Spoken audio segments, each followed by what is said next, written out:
মক্কায় এক লোক থাকত, আব্দুল্লাহ কুরাইশি। তার সংসারে শান্তি ছিল না।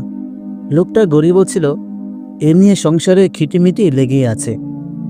স্ত্রী উঠতে বসতেই খোঁটা দেয়, কথায় কথায় ঝামটা দিয়ে ওঠে।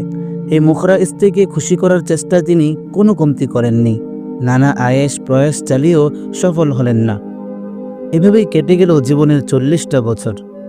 লোকটা সবর করেই কাটিয়ে দিলেন। যত বয়স বাড়ছে ততই বিবির মুখের ঝাল বেড়েই চলছে। শেষে লোকটা আর ধৈর্য ধরতে না পেরে ঘর ছেড়ে বের হয়ে পড়লেন। হাঁটতে হাঁটতে মরুভূমিতে চলে গেলেন। একটা জায়গায় তিনি দেখলেন দুইজন দরবেশ ইবাদত বন্দিগিতে মশগুল। পায়ে পায়ে এগিয়ে গেলেন, আস্তে করে তাদের সাথে বসে গেলেন। দুজনের দেখা দেখি তিনিও কুরআন তেলাওয়াত নফল ইবাদতে মশগুল হয়ে গেলেন। আরবদের একটা অনন্য বৈশিষ্ট্য হলো, তারা মেহমান এলে 3 দিন পর্যন্ত জিজ্ঞেস করে না আপনি কোত্থেকে এসেছেন, কোথায় যাবেন, কয়দিন থাকবেন ইত্যাদি।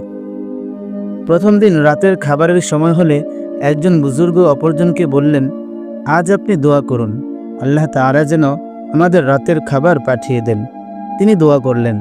অল্প কিছুক্ষণ পরেই দরজায় টোকা পড়ল। একজন লোক চমৎকার সব খাবার হাদিয়া দিয়ে গেল। এভাবে পরদিন অপর বুজুর্গ দোয়া করলেন। আজও সুস্বাদু সব খাবার দিয়ে গেল অজানা এক আগন্তুক। তৃতীয় দিন 2 বুজুর্গ আব্দুল্লাহ কুরাইশিকে বললেন, আজ আপনি দোয়া করুন, আল্লাহ যেন আমাদের খাবারের ব্যবস্থা করে দেন। আব্দুল্লাহ কুরাইশি মনে মনে ভাবলেন, আমি তো একজন গুনাহগার বান্দা, পাপের সাগরে ডুবে আছি। আমি দোয়া করলে কি রব্বে করিম এই পাপীর কথায় সাড়া দেবেন? তিনি দ্বিধা নিয়ে ভয়ে ভয়ে আশা নিরাশার দোলাচলে দুলতে দুলতে হাত তুললেন, বললেন, ইয়া আল্লাহ, আমার সাথে 2 জন আবিদ আছেন, তাদের ঈমান, তাদের নেক আমলের উসিলায় আমাদের রাতের খাবারের ব্যবস্থা করে দিন। কিছুক্ষণ পরেই দরজায় টোকা পড়ল। এক ব্যক্তি 2 ব্যাগ খাবার নিয়ে উপস্থিত। 2 বুজুর্গ অবাক হলেন।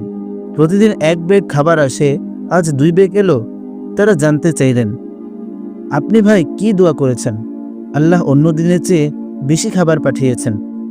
আব্দুল্লাহ কুরাইশি বললেন, আমি তো আপনাদের তাকওয়া ও জুহুদের উসিলা দিয়ে দোয়া করেছি, অন্য কিছু নয়। আব্দুল্লাহ কুরাইশি 2 বুজুর্গকে প্রশ্ন করলেন, আপনারা কিভাবে দোয়া করেছেন? আমরা শুনেছি মক্কায় একজন লোক থাকেন, নাম তার আব্দুল্লাহ কুরাইশি। আজ অনেক বছর যাবৎ তিনি স্ত্রীর দুর্ব্যবহারকে সহ্য করে আসছেন। এজন্য কখনো পাল্টা দুর্ব্যবহারও করেননি, সবর করেছেন। আমরা তার সেই সবরের উসিলা দিয়ে দোয়া করেছি।